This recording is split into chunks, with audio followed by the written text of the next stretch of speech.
मुख्य रूप से मैं यहाँ पर हमारी बेटी अंकिता भंडारी के बारे में बात करने आई हूँ।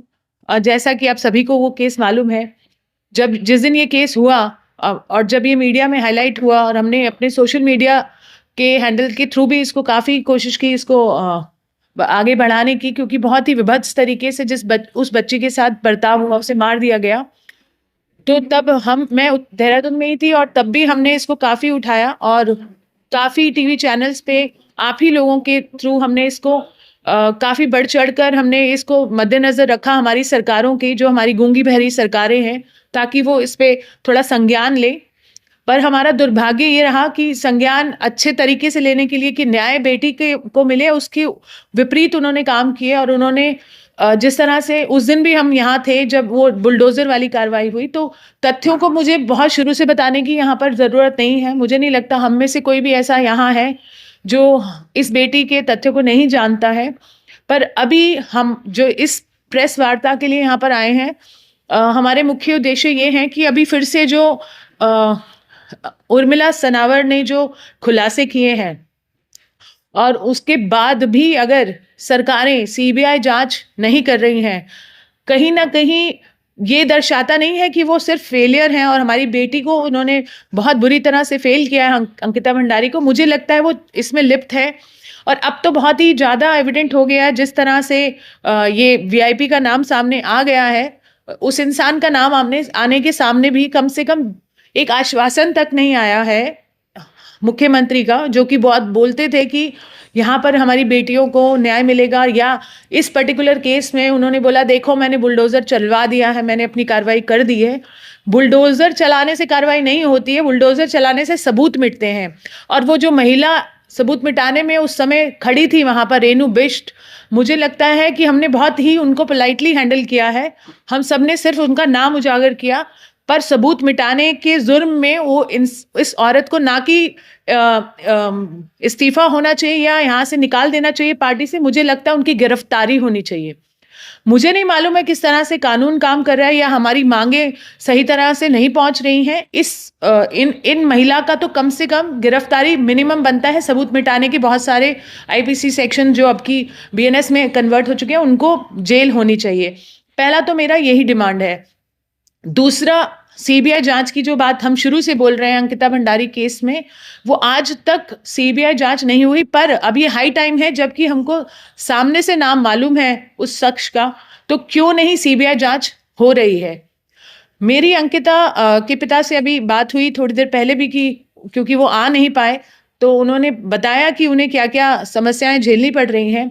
उन्होंने मुझे बताया कि कानूनी प्रक्रिया में आज तक पुलकित आर्या और उसके साथियों के कॉल डिटेल्स अभी तक पेश नहीं किए गए हैं। हालांकि 2 साल ट्रायल चलने के बाद जहां पर उनको सजा हुई है, आज तक कॉल डिटेल्स वहां पर प्रेजेंट नहीं किए गए हैं। बहुत सारी चीजें हैं, वो आर्थिक मंदी से भी गुजर रहे हैं, उनको आज तक कोई सहायता नहीं दी गई। जो बड़े बड़े प्रॉमिस, जो वादे इन्होंने किया, आज तक उनको पूरा नहीं किया गया। बहरहाल बेटी के न्याय की बात है, अब तो हमें नाम भी सामने आ गया है। जो अगर इन्होंने अभी भी सीबीआई नहीं लगाई, तो आपको भी मालूम है आक्रोश में हम लोग, और हम चाहते हैं कि नहीं तो सत्ता पलटेगी या जो भी होगा, हम लोग सड़क पर उतर रहे हैं, सड़क पर देख रहे हैं आप, और उतरेंगे। पर हमें न्याय चाहिए इस बेटी के लिए, और सीबीआई जांच इज द लीस्ट वो जो कर सकते हैं इस केस में। और कम से कम ये 2 इंसानों के नाम जो मैंने बताए हैं, रेनू बिष्ट और जो ये वीआईपी जिसका नाम सामने आया है, उसको इमीडिएट अरेस्ट किया जाए, इन्वेस्टिगेट किया जाए। कभी भी कोई रेप पीड़िता का मामला होता है, पहले अरेस्ट होता है, फिर इन्वेस्टिगेट होता है। ये लॉ में जो चेंज आया था निर्भया केस के बाद, जस्टिस वर्मा रिकमेंडेशंस के बाद जो चेंजेस आए थे, उसमें ये तथ्य, ये एक लॉ है। हम कोई नहीं वो हम पे एहसान कर रहे हैं, हम अपनी हक मांग रहे हैं। पहले आप उसको अरेस्ट कीजिए, फिर जांच कीजिए और जांच सीबीआई को दीजिए। ये हमारे मोटी मोटी जो हमारी डिमांड है, ये है। दूसरा, एक और केस के तरफ मैं आपका ध्यान आकर्षित करना चाहती हूँ। लगभग कुछ वर्ष पहले इसी प्रेस कॉन्फ्रेंस रूम में मैं इसी जगह पर हमारी एक और बेटी के न्याय के लिए यहाँ आई थी, जब सुप्रीम कोर्ट ने एक्विटल दे दिया था हमारे छावला गैंग रेप केस की, हमारी उत्तराखंड की निर्भया के केस में। आप सभी को यहाँ मालूम होगा कि वो पिता और माता हमसे कब से जुड़े हुए हैं। जब से ये केस हुआ तब से मैं पर्सनल तौर पर और मेरी संस्था उनको सपोर्ट करते आए थे। पर सुप्रीम कोर्ट में इस फैसले के बाद हम बहुत ज़्यादा आहत थे, क्योंकि जिस तरह की बर्बरता उस बेटी के साथ हुई थी, आप सभी को मालूम है। आपको बताने की ज़रूरत नहीं है कितनी मतलब बुरी हालात में उस बेटी का गैंग रेप करके उसे मार दिया गया था। उस केस में ओपन एंड शट केस था और उसमें लोअर कोर्ट ने फांसी दी, हाई कोर्ट ने फांसी दी, सुप्रीम कोर्ट ने फांसी को आजीवन कारावास ना करते हुए उल्टा एक्विटल कर दिया। हम लोग सोच रहे थे कि अगर आजीवन कारावास भी करेंगे तो हम बहुत आंदोलन करेंगे, पर उन्होंने तो सीधा उन्हें बाइज्जत बरी कर दिया। बाहर आते ही एक आरोपी ने एक और हत्या, एक मर्डर कर दिया। हमने बहुत ज्यादा गुहार लगाई सुप्रीम कोर्ट में, हमारी सारी रेमेडीज हम खत्म कर चुके हैं, रिव्यू पिटिशन डाल चुके हैं। उसमें भी हम चाहते हैं कि एक नई सिरे से उसकी जांच हो, क्योंकि ये तो कंफर्म है कि उस बेटी का बलात्कार हुआ, पोस्टमार्टम में आया और उसकी हत्या की गई।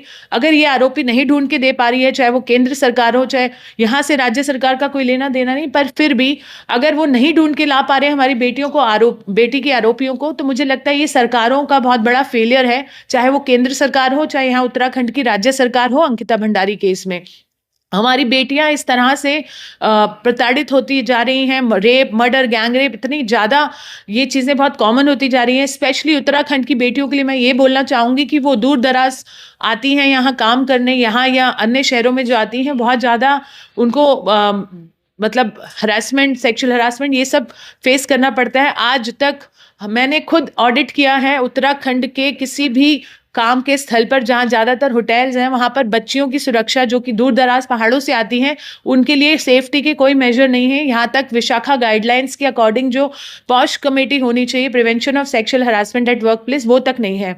इससे क्लियर पता चलता है कि हमारे सरकारें कितनी निकम्मी है, कितनी नकारा है, और यहाँ तक कि मैं बोलूँ तो ज़्यादातर क्राइम में अब शामिल है, जो कि उजागर हो गया है। एक बात और सामने आई है, उर्मिला जी का अकाउंट हैक कर लिया गया है।